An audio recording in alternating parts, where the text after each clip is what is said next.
Okay, we're in the area, we're in the neighborhood that Bernell Trammell lived in.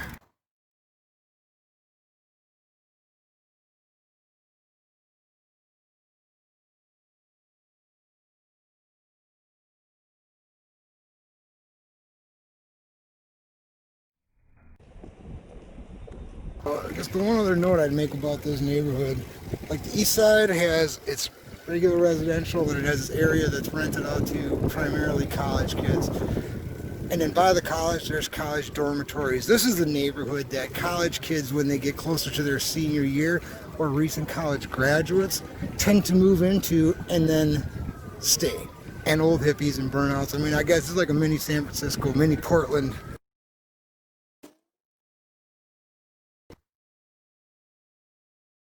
This intersection, such as the one we're approaching, is a fully obstructing road sign. You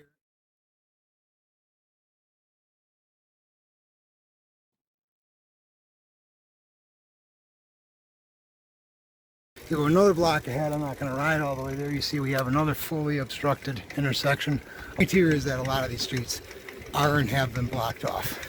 Some of them blocked off to where you couldn't get a vehicle through. We go around and try to get shots of every single house that has stuff in the windows, but man, I'm telling you, you cannot do that kind of thing around here.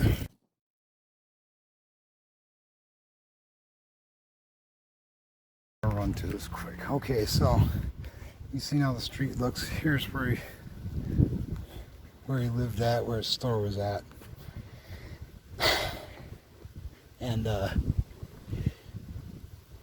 it was a little bit sunnier and a little bit warmer on the day that this happened. It's at least 80 right now. It's slightly humid. It was super humid. Very sunny. He was shot sitting in a chair right there. He had his body right here doing resuscitation.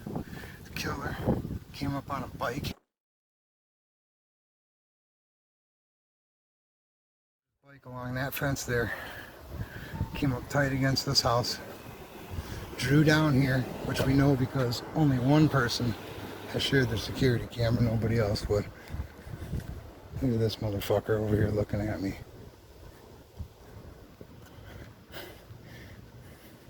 Came up and from about here. Bam, one in the head. Bam, bam, bam, bam. 4 more in the trunk. Center mass. Turned around, went back to the bike, and after that, not one person, not one business has any security footage. Not one resident in this neighborhood with those kind of shootings, especially midday, are not typical. Not one person got up, put a camera out the window. Nobody saw anything, is what they'd have us believe. It's been almost 3 weeks. Of course, we couldn't get a hold of the police chief to try to get a fire on his ass to get this going. But now we see that our chief got fucked. Them internal politics might have had something to do with it. And the fact that they said the suspect is black, we got no proof. It's 85 degrees and humid as hell, so I don't know what the heat index would have been. Dude's wearing a full sweatsuit, gloves, rode a bike, parked out of the line of sight, did his business immediately, didn't say a word, made sure to fucking dump the rest of the bullets into him before he left, even after a fucking headshot. You tell me this wasn't a put up premeditated job? That's fucking impossible. What I wanted to impress upon you, how hard would it be to get away in this neighborhood in a car? Especially if you plan on committing a murder at 12:30 in the afternoon. You go east, you got the east side, you get the college area. You go west, you got the hood. Just a couple blocks. The hood is a unique neighborhood. You're gonna do something in this area during the day, you're gonna shoot a gun, that will get attention. People will look out their window any time of day, especially during the day. So if you're thinking about this ahead of time and you want to get the fuck out of here, You saw how tight those barricades were. Even a motorcycle wouldn't be that reliable, plus it's easier to track a vehicle. So a bicycle wasn't a coincidence. That gentleman did not look, from his heavy setness, like he was an avid biker. He could go any direction that he chose to go, especially if he was followed in a car. He could go directly westbound, or we saw two different blocks going northbound where there were fully blocked intersections. Did he put the shit back there? Alright, so he was about, well, maybe half block. I want to say gate, because common sense is like, all right, I can sit in here.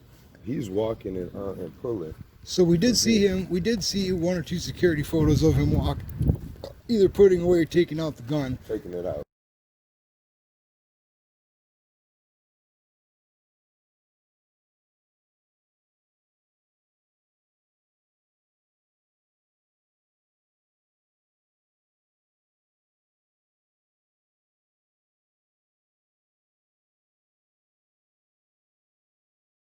But you can see the distance. You can see that to our right, which is to the west, there is absolutely no visibility and very limited visibility from the east. He probably didn't know about that camera, or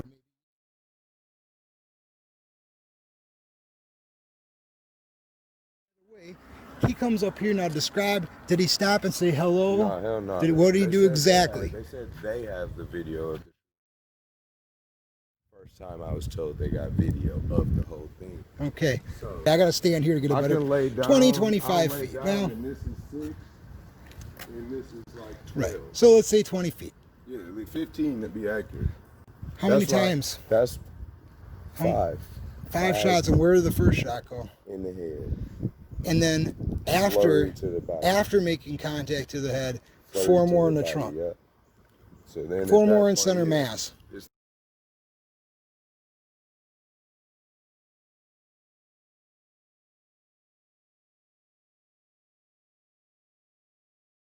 That it's like Nipsey Hussle, the guy kicked him and shit after he killed him, sort of shit.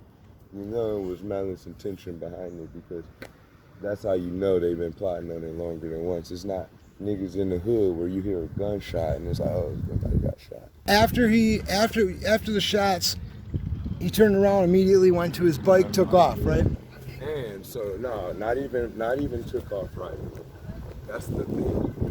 Now this is where my theory comes in, where, for what I know, you know, that, and even I like that I'm unmasked, because I want people to say, well, they clearly know. And the fact we're right here walking through this shit. So imagine hypothetically, it's, you know, let me just drop this sweater hoodie that it did. Maybe he didn't even drop it. Maybe he put it in that book bag he had. Bike was over here. Boom. Right turn. Because we have absolutely no more pictures except for the ones from that camera.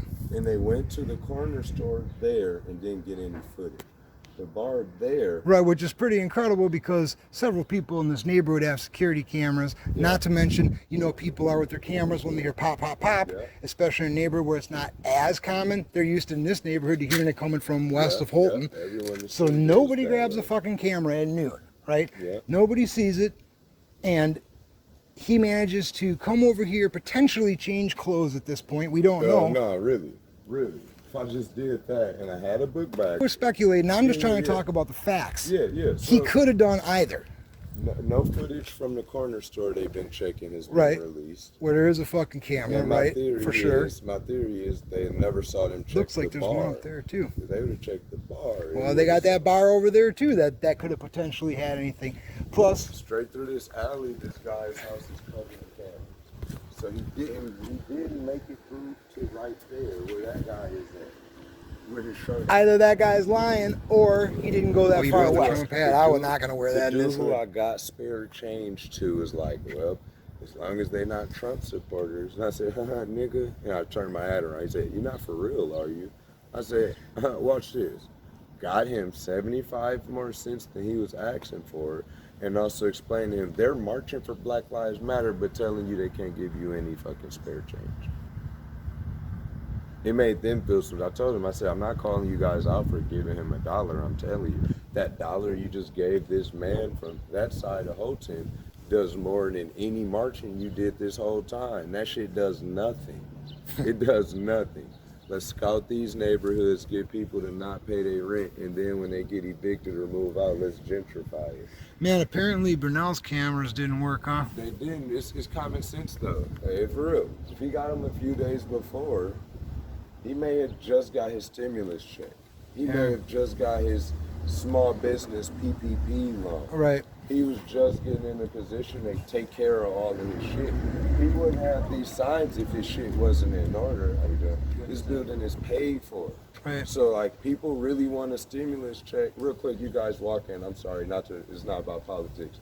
Do y'all realize Trump was waiting for the Congress to agree on stimulus for like 3 months? He said, fuck it, before y'all go out on vacation for a month, I'ma do this shit, because art of the deal. He just signs off on shit.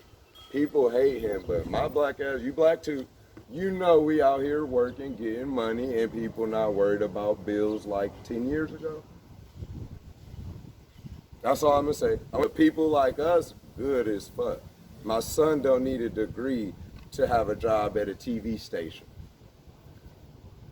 We gotta have these talks so this man who's the age of our grandparents, bro, ain't getting killed in front of his house.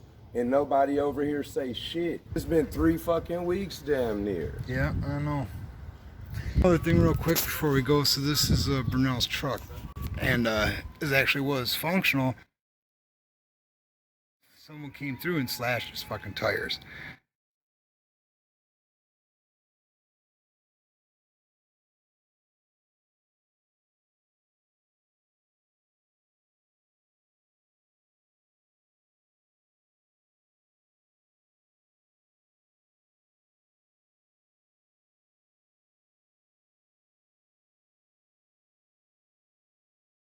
Let's do this! Let's make America great again! 5 votes, Donald Trump! 2020! There's a card game they call Trump! Right! Let's do it! Trump soldier! You gotta tell those members. You gotta tell those members. Let's do it! Here we go. Let's do it. Trump soldier. Yes, there we go. Trump soldiers. Trump soldiers. Yes, Trump soldiers. There we go. Let's do it. Let's make America great again. Let's vote Donald Trump 2020. Let's do it. Here we go. Here I am. Here I am. We are on fire. Yes, there we go. Trump soldier. That's right. Here we go. Let's do it. There we go. Trump soldier. There we go. Yes, Trump soldier. Trump soldier. Trump soldier. There we go. Let's do it. Trump soldier. Yes, Trump soldier. There we go. Yes, exactly. Yeah. There we go. There we go.